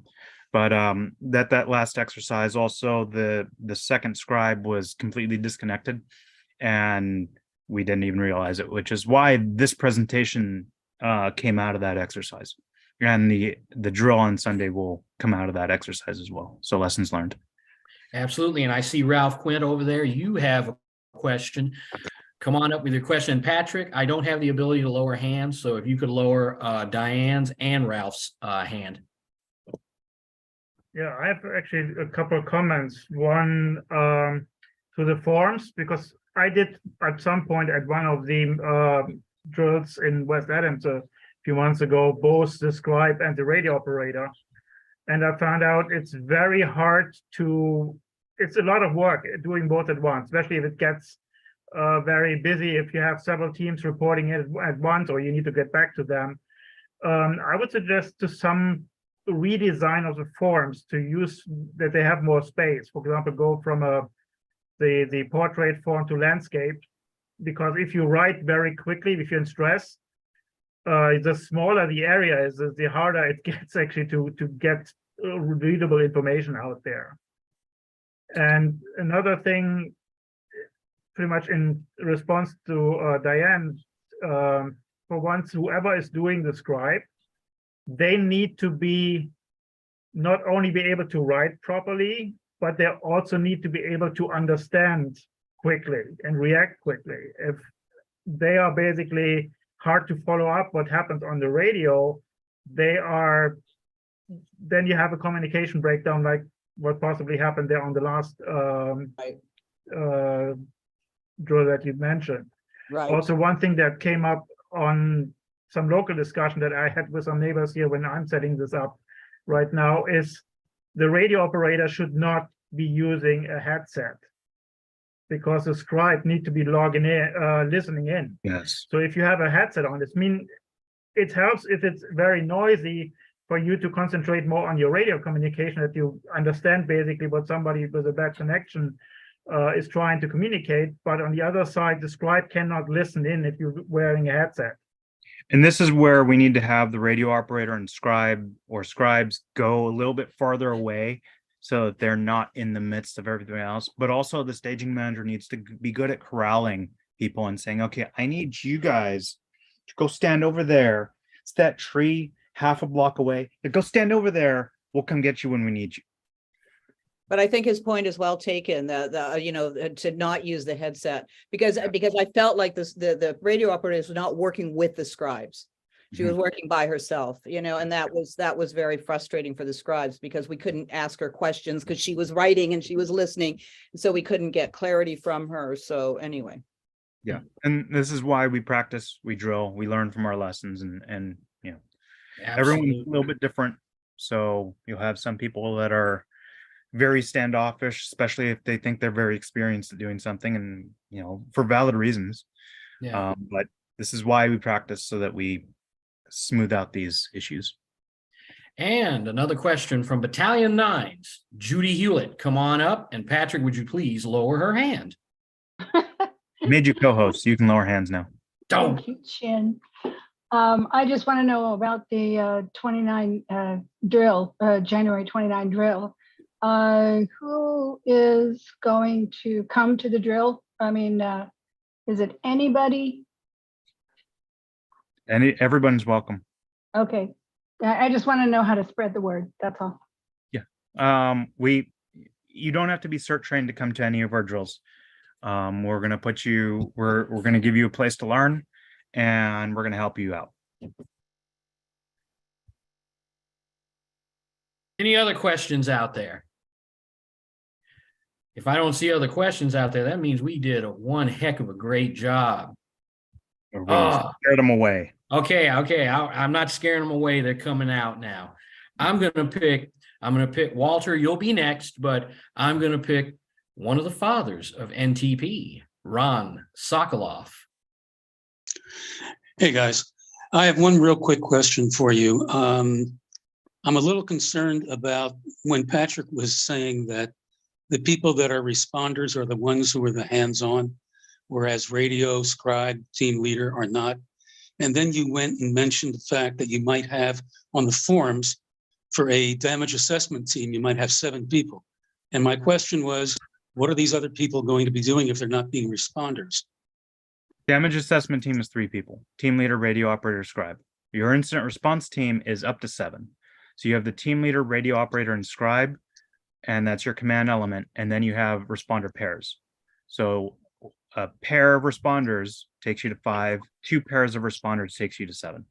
Okay, I needed clarification as far as the fact that yes, the DA people do not have teams of greater than 3. Correct.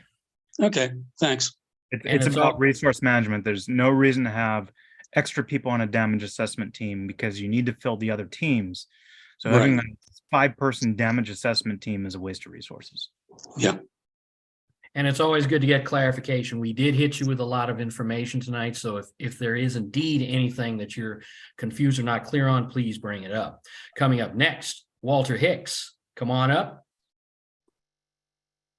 Hello. My question is, are there any in-person training opportunities in the valley or anything planned up here? Because for me to drive all the way down there for these things, I'd love to, but sadly, sometimes it's a little too much for me to drive. Find us a location. We'll run a drill there. Okay. And also, I recommend as well, get involved with your, are you CERT trained, by the way, Walter? I am. All right, get involved with your team up there. You have a team up there, but There's one person on this call, on this Zoom session, Christy Adair, who is your bureau coordinator in the Valley. And she can Okay. definitely put you with the team, and definitely she, along with the battalion coordinators, can keep you up to date on what activities you can become a part of up there in the Valley. And Christy, being right on it, she just put her stuff in the chat. Yep, So I see that. that's why I like Christy. She's quick. Awesome. Thank you so much. Great. Hi, Christy. Hello, everybody. Yes, if you're in the Valley and you have not gotten an email from me, which is laftcertvalley@gmail.com, that means you're probably not on my list.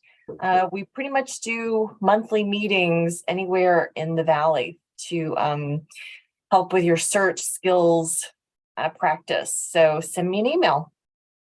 And everybody coming out of that Valley, take down Christy's number. I see a couple of you guys coming up here. Take down not her number. Did I say her number?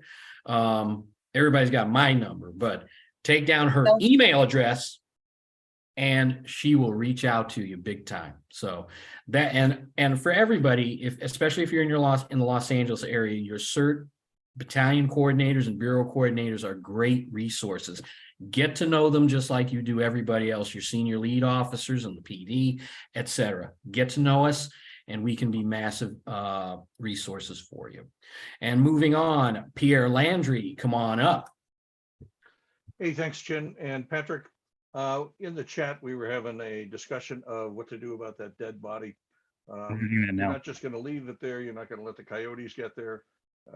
So something's got to be done about that dead body. You're saying don't call it an incident, but how do you get resources out there? If things slow down a little bit and you've got a response team that can go out there, what's your thought? You're not going to move the body Yeah, I because get that. it's a crime scene. So if you assign resources to it, they're stuck. So maybe if you have all the resources in the world, sure. But right at the very beginning, you encounter a dead body. It's a choice you're going to make. It's like, Yeah. hey, do we want to waste the resources here right now and just standing around a dead body, literally, or are we going to move on and hopefully it'll get dealt with on its own, or we can deal with it later? Or recruit convergent volunteers when you come by and find it. And then Yeah. stay there. Hey, that shifty looking person over there. Hey, watch this body and don't steal from the body. Don't loot the body while we walk away. I don't know. And also you have the issue of not trumping and trampling over what could be a potential crime scene there.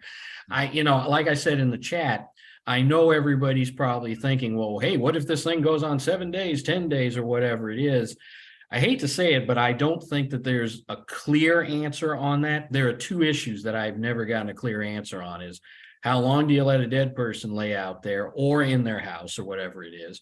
And what do you do with your waste matter, after where do you put it? Those are the two lingering questions that don't have actually clear answers, at least not as far as I am concerned. And But, neighborhood councils have tried to address it. They've gone on and actually gotten body bags, and it's become a major deal because apparently the reality that people are going to die in a disaster is not something the city wants publicized. Right. So having neighborhood councils, which are offshoots of the city, advisory council, and using city money to allocate to community resources, buying body bags in preparation for the eventual reality that someone will die during a disaster, is a massive PR nightmare for the city of Los Angeles. So I don't know what I can do about this. Yeah, and so maybe you don't put them in the body bag. You're not going to touch them because it's a crime scene. What I'm concerned about is the documentation of this. The emergency management department contacts you and say, what you got? And you say, well, we've got 3 house fires and we have this dead body over here. And so they can send a coroner out or I don't know, but definitely document it. yes, Definitely document and call so it how do in. you document it? Where do you document? On which of your forms do you document there's a dead body at 4th and Main? Comms log. I was going to have it. The scribe that is taking things up to the staging manager. Hey, we got a dead body. What do you want to do about it? Well, where's the dead body? Okay, let's mark it on the map. But I'm saying don't give it an incident number. Okay, All right, and we've got more questions popping up. I'm going to go with them in the order in which I saw them come in. Doreen Sanchez, come up with your question or comment. Good evening, all. Thank you so much for this wonderful, wonderful meeting. I came on late. I'm at work here at Casa 0101 Theater in Boyle Heights. As I'm driving in to work, listening, the homeless have a fire underneath the bridge, underneath the freeway path there on First Street. So I was like, okay, who do I tell? And I'm like, I'm on the phone with the fire. It's like, for goodness sake. So that's number one. And number two, I thank the stakeholder with her recommendations regarding the neighborhood council. I want to applaud those comments. It's like, that's why I tune in when I can and how I can, because I'm a stakeholder of interest for my community and the children of the community. And I don't have a neighborhood council. I have a missing neighborhood council. Studio Hollywood is where I'm from. This is just my favorite bridge, the 6th Street Bridge. So, but I'm Studio Hollywood, and we're missing in action. They're MIA. I've booked for them for 3 years. So thank you, sir, for letting me know of the. Can you repeat that again? Because I will reach out to try to outreach and get our cert up. I hear there's some in Hollywood developed, but if you could repeat the position that is in the fire department, within the fire department, I'd appreciate it. And thank you so much, Patrick. Happy New Year, all. Thank you. I'm putting my contact information in the chat. You can email me at patrick@disasterprep.org and I can answer your questions. Thank you. And I want to go to Tanya. Unmute. Thank you. I want to thank you also for the wonderful information that you give every time I come on to these CERT programs. I really appreciate all the information that you give hour after hour, and I don't know how you do it. So thank you, Patrick and Chin. My question is, every month I meet with Susan Dubrin over in the Chamber of Commerce in Encino, and I'm kind of curious. I've never heard of Christy, and Christy is supposed to be a representative of the San Fernando Valley. So I'm kind of confused about the coordination. We're talking about neighborhood council, that we should get involved. Some of us should get involved with the neighborhood council, which I think is a great idea, trying to coordinate some of these organizations. But at the same time, I've never heard of Christy. How did that happen? I'd like to know. Christy, you want to come up and check this out? How could they have not heard of you? And the amount of people that haven't heard of me is an amazing long list. Well, Tanya, reach out to me because I'm also the chair of the public safety committee for my neighborhood council, and I've been a CERT battalion coordinator for going on 22 years. So I've been around the Valley for a very long time, and I have a long list of contacts, but your name's not familiar to me, so it's just a bizarre coincidence. I'm glad you joined NTP so we can connect. Do you know Susan Dubrin? I do not. From the really with Chamber of Commerce in Encino? And there's 4 million people in the city of Los Angeles. Yeah, so no, I'm not in Encino. I'm in Sherman Oaks. Well, it's right next door. It's not far. And I think 80,000 people in Sherman Oaks. and I think Patrick said it best, because I was thinking the same thing. What was that? I didn't hear that. Well, when we do these kinds of things, we find out just how big Los Angeles is. 4 million people big. So, but every little bit we do, like tonight, you're connecting with Christy. You're not gonna let that contact go, and that's a good thing. That's one of the reasons why we do this. So, all right, let's go to Matt KJ7 over there. Come up and ask your question or make your comment. And unmute yourself, Matt.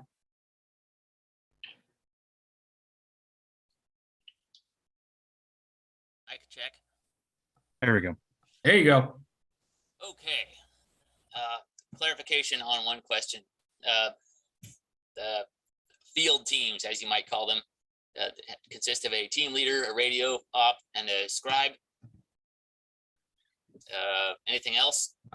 Damage assessment team will be just that. Your incident response team will build on that with responder pairs. So you're not going to have one responder, hands-on responder. You're going to have two at minimum, because So you would call it a pedestrian window survey, you might say. damage assessment and incident response. Those are the two kinds of teams that are in the field. Okay. I think I got it. There was another point about people being able-bodied enough to do this. Yeah, you're not going to get that in the ham radio community where I'm from. Hey, we need radio operators at the staging area. Yeah, some people, there's one made a comment that, hey, we need more able-bodied people. And I immediately thought, oh shit, I'm in trouble. There's always a role for you at wherever. Just show up, give your limitations. Okay, I missed that point. If you have any physical limitations, let the person signing you in know. And make sure if they assign you to an incident response team and they expect you trekking out the entire distance of the neighborhood and you don't feel comfortable doing that, say something. We did a drill. Someone had a physical injury. I knew about it. He told me at the very beginning. He told the person who signed him in and ended up getting put on an incident response team. And I happened to be the facilitator for that team. I made him get an injury, severe, because he came with us, even though he knew he should not have. So I exaggerated his injury because that's the reality of things. If you do something unsafe, if you allow someone to tell you to do something unsafe, it's on everyone. So make sure everyone is aware and don't do it. Yeah. And be very honest about what your limitations are in Know your everything. limitations. Yeah. Exactly. And we do need younger people in the ham radio community, the MCOM community, because we need more able-bodied people. We're not going to sit around all day solving the world's problems by pushing buttons on a computer console. This is not an episode of Star Trek. All right, I think I made my point. All right, Matt, great point. I'm gonna jump here to a quick comment I see in the chat. It says from Mark Presky saying, I'm not aware of any Chamber of Commerce being connected to emergency preparedness organizations. There are different organizations with different functions, right? There are chambers of commerce which are working towards disaster preparedness. One of those is the Harbor Gateway Chamber of Commerce, which is hosting a class right now. So it goes to show you that any organization, should it want to become active in the area of disaster prep, can be a part of it. Harbor Gateway Chamber of Commerce, and I believe we'll be working with the San Pedro Chamber of Commerce later this year. So do not discount anybody. And in the past, we have had chambers of commerce look at becoming a part of this. So, and we have a nonprofit that is more than willing to partner with those chamber of commerces. Exactly. And now I'm going to go over to Ralph Quint, who has been waiting patiently. Yeah, thanks. I forgot actually one comment earlier, and that's actually harking back on this dead body issue. I think there are more than just dead bodies that are kind of non-incidents, which require basically a follow-up. This could be a tree fallen over and the street is impassable, which needs to be relayed, for example, to first responders that they cannot go through a certain area or similar things. What I would suggest is on the sheet for the incident where you take note of the incidents and assign the incident report numbers, just make it like a priority that you have, let's say, a priority 0 or 1 for those kind of things where you need to follow up on it, but also to, for example, an incident, let's say a priority 5 or 10 would be somebody who needs urgently medical care, while somebody with a broken leg, he has a lower priority. So that basically in a staging area, you can prioritize where you communicate to the outside resources to. So I think this would be a change that I would wanted to suggest on that form, to change that, not only giving a little bit more space, but basically adding this column of making it a priority, and then just don't give maybe that incident number back out to the team. Or just basically when you look at it later on, that you see, okay, these are the ones that we have to follow up that are not urgent, so that the dead body is not laying for a week, but maybe at the end of the day or something like that, or a tree gets moved out of the way or something like that. I'm going to throw on our next incident response team drill, I'm going to throw a dead body as one of the incidents and see if anybody gets assigned to that incident.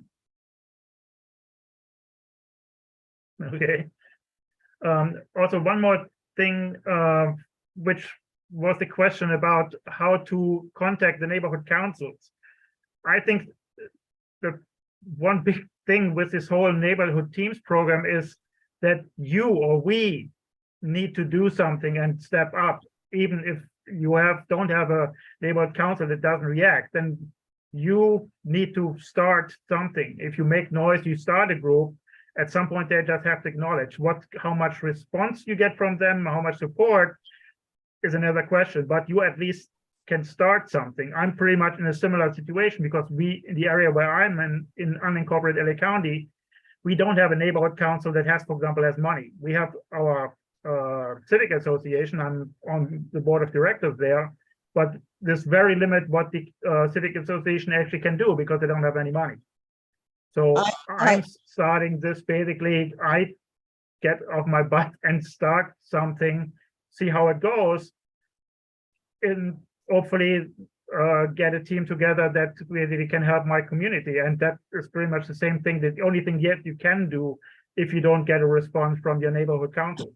Well, I also just put up an outline of what I think could possibly help to create a CERT group of people, us here, who will meet together on Zoom and come up with a presentation that we're all in agreement with, and then go to our neighborhood councils under the auspices of CERT, not as individuals, but under auspices of CERT outreach, and do a presentation. And at the end of it, take names. And then we have to follow up and get together with those people to help them organize their neighborhoods. So it's but it would be specific group that, as opposed to me doing it on my own, you doing it on your own, we would get together.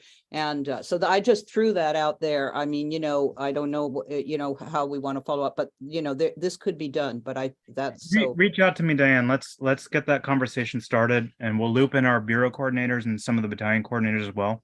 Yeah. Have something Absolutely. organized for that. Yeah, because it looks like something that's supposed to happen. And so, so anyway, okay. And stay tuned, everybody. And folks, take a look at what Diane has put in the chat. You may be able to take some of this and adapt it to your town or whatever, wherever you are, your township, your hamlet, whatever it is, and you may be able to use this. But the one thing I do want to emphasize is that this has to be more than one conversation. It has to be a constant conversation. Once you open that door, you have to keep ushering it through, so it stays in everybody's front brain and doesn't get pushed to the back with other issues like quality of life, homelessness, etc., which are all battling for time and are all valid. So Speaking of time, we have 3 minutes and 3 hands up. 3 minutes and 3 hands. So everybody in here will have to be brief and to the point.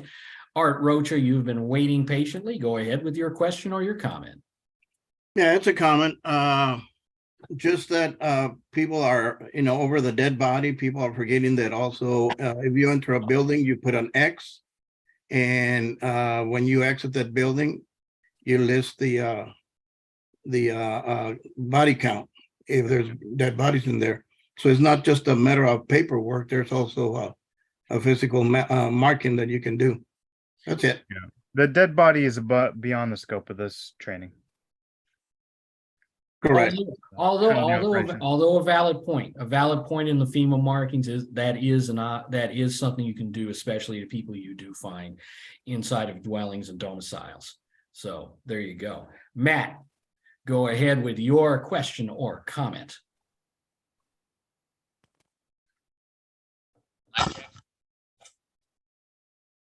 Hello? We hear you. Okay. Heard rumors that you have some FRS radios interspersed throughout your communications plan. I'm sorry, what was the question? FRS radios. everyone should have an FRS radio. We're stocking commercial radios at the staging area kits.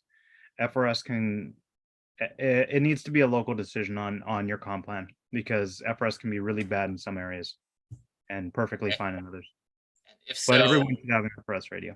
and if so, what do you recommend? All I was ever able to find in the 2-watt range was the DeWalt DX FRS 800. Anything else? On the NTP website, we've got a couple recommendations. NTP, give me a link. HLA.org.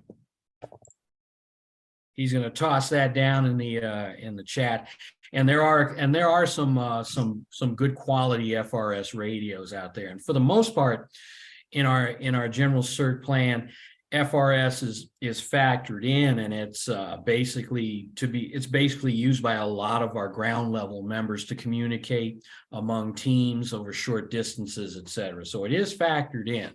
So there you go. And it just goes continuously up the chain to GMRS to ham, et cetera. So there you have it. Those require licenses. Yes, they do. And Pierre, you turned yourself off. Are you still there with your question? And it may be the last one of the evening, since we are at the top of the hour. And that's why I turned my hand down, because it's the top of the hour. I just want to comment one more time on the dead body. It's going to be part of an incident. A tree fell on him, a traffic accident. But someone else pointed, I think it was Ralph, pointed out that part of that damage assessment is going to be, we came along, we checked, and we saw this problem, and oh, by the way, there were 3 dead bodies here, and that's where it would get documented, is on the damage assessment. Yeah, and report it in, and then put on the map. Let staging know if you get a call of a dead body. Let staging manager know. Yeah, I'm just saying, don't give it an instant number, because you don't want to show up. Oh, why did I get assigned to a dead body? What am I going to do here? What can we do about the dead body? Nothing. You can't do anything about the dead body. That guy's already having a bad day, so leave him be. After And you and I will have a before- beer, we'll talk about what we do about dead bodies, and if that dead body is my mother, and how I want it treated. But Well, no, that's a personal issue at that Personal point. You take care of your mother, Yeah. even if she's not. Yeah. somebody else's mother. Absolutely. And one thing I want to do before we release everybody out here, it's being mentioned, and that Whiteman Airport in the Valley, in Christie's jurisdiction, is home to many emergency response teams. It has been debated whether or not to close down the airport. I don't know where that's at, but the question is being asked: has CERT, and Christy, maybe you can answer this question, has CERT communicated the need for the airport's emergency services? As I read that, it might be a little bit out of our jurisdiction, but I'll throw it out there anyway. Christy, take a look at the chat. No, which airport? I haven't been looking at Whiteman. it. I've been like Whiteman. adding people. Whiteman Airport. Whiteman. Is that at 114's? Is that where? It could, I think it's in 114's area. Because we have in Van Nuys, we have Fire Station 114 that has helicopters, and we used to keep one of our call-out team vehicles there. And they were talking about closing that one. There's also news helicopters that come out of 114's. So I do know that they were talking about closing that airport, but and I've only heard that from a neighborhood council's conversation. So I really don't know much about it. Well, It was in I the can media, but it tell a fell little out. bit to that, because that is an issue for us, for the neighborhood, civic association here in Cayo Canyon. Nobody is going to close Whiteman down. There is a group in Pacoima who wants to do that because of all the noise and everything. It's just completely nonsense, because the city cannot do anything about this, because it's county property, and there are federal grants to have been used to for the maintenance and expansion of that airport in the past, and it would take decades to close that airport.